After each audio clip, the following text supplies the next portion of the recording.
윤석열 검찰총장에 대한 2차 법무부 징계위원회가 내일 오전 열립니다. 현직 법무부 장관과 검찰총장이 사생결단식의 대결을 벌이고 있는 전무후무한 일이 벌어지고 있는데요. 추윤대전이라 불리는 사상 초유의 현직 검찰총장에 대한 징계위, 법적 쟁점을 짚어봤습니다. 신세아 기자입니다. 지난달 24일 추미애 법무부 장관이 전격적으로 윤석열 검찰총장에 대한 직무집행 정지 명령을 내립니다. 검찰총장의 심각하고 중대한 비위 혐의를 다수 확인했다. 검찰총장으로서 직무 수행이 더 이상 용납될 수 없다는 것이 추 장관이 밝힌 직무 배제 사유입니다. 윤석열 총장은 이에 즉각 대검을 통해 한 점 부끄럼 없이 검찰총장의 소임을 다해왔다며 위법, 부당한 처분에 대해 끝까지 법적으로 대응하겠다는 강경한 입장을 밝혔습니다. 윤석열 총장 징계위. 일단 첫 번째이자 가장 근원적인 쟁점은 징계 사유가 성립하냐입니다. 그렇다는 것이 추미애 장관의 입장입니다. 이와 관련 추 장관은 주요 사건 재판부 불법 사찰, 감찰 방해, 정치적 중립 손상 등 6가지를 윤 총장 징계 사유로 적시했습니다. 일단 검사징계법 제2조는 직무 관련 여부에 상관없이 검사로서 체면이나 위신을 손상하는 행위를 했을 경우를 징계 사유로 적시하고 있습니다. 검찰청법이 금지하는 정치운동에 관여하는 일을 하는 것도 검사징계법에 따른 징계 사유에 해당합니다.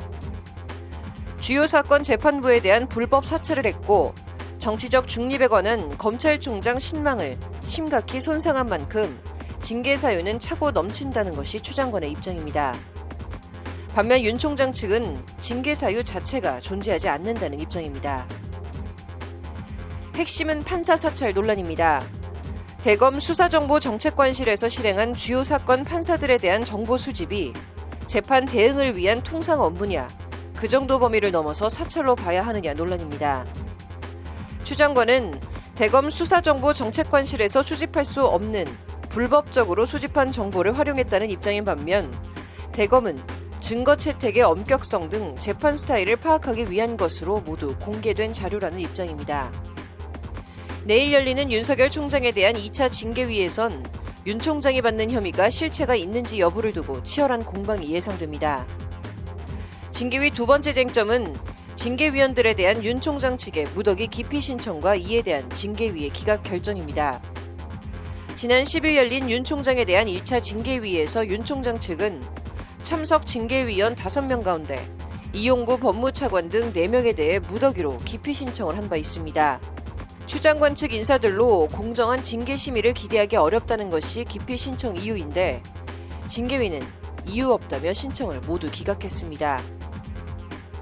일단 검사징계법은 공정을 기대하기 어려운 사정이 있을 때 기피를 신청할 수 있고 기피 신청을 받은 사람은 해당 의결에 참여하지 못한다고 돼 있습니다.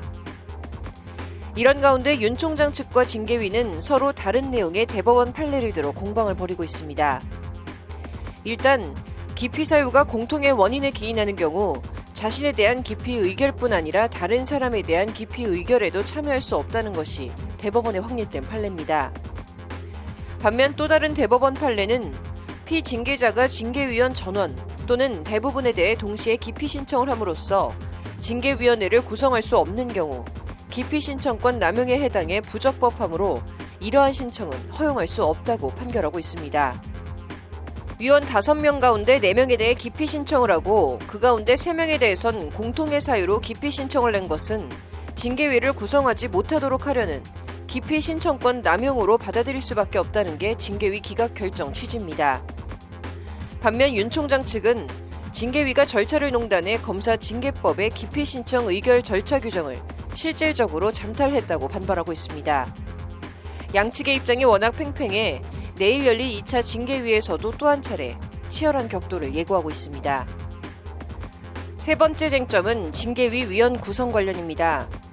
일단 검사징계법 제4조 검사징계위원회 조항은 위원회는 위원장 1명을 포함한 7명의 위원으로 구성하고 예비위원 3명을 둔다고 되어 있습니다. 논란의 핵심은 추미애 장관을 7명의 징계위원 가운데 하나로 포함할 수 있느냐입니다. 일단 검사징계법 제17조 2항은 징계를 청구한 사람은 사건 심의에 관여하지 못한다고 되어 있습니다. 추 장관이 윤 총장 징계를 청구한 만큼 추 장관이 징계위 심의에 참여하지 못한다는 데에는 이견이 없습니다. 다만 이 경우 심의엔 참여하지 못하지만 법무부 장관으로서 징계위원 신분은 계속 유지되는 만큼 별도의 징계위원을 뽑을 필요가 없다는 것이 징계위 입장입니다. 반면 윤 총장 측은 추 장관이 재척 사유가 있어 심의에서 빠진 만큼 별도의 다른 징계위원을 뽑아 심의에 참여시켜야 하고 그렇게 안 하면 절차적 하자로 위법하다는 입장입니다. 사상 초유의 검찰총장 징계위를 둘러싼 법무부와 검찰이라는 두 법률 전문가 집단의 외나무다리 충돌. 2차 징계위가 어떤 결정을 내릴지, 윤 총장이 어떻게 대응할지, 실익을 얻는 쪽과 최후의 승자는 누가 될지 법조계와 정치권의 이목이 집중되고 있습니다. 카드로 읽는 법조 신세아입니다.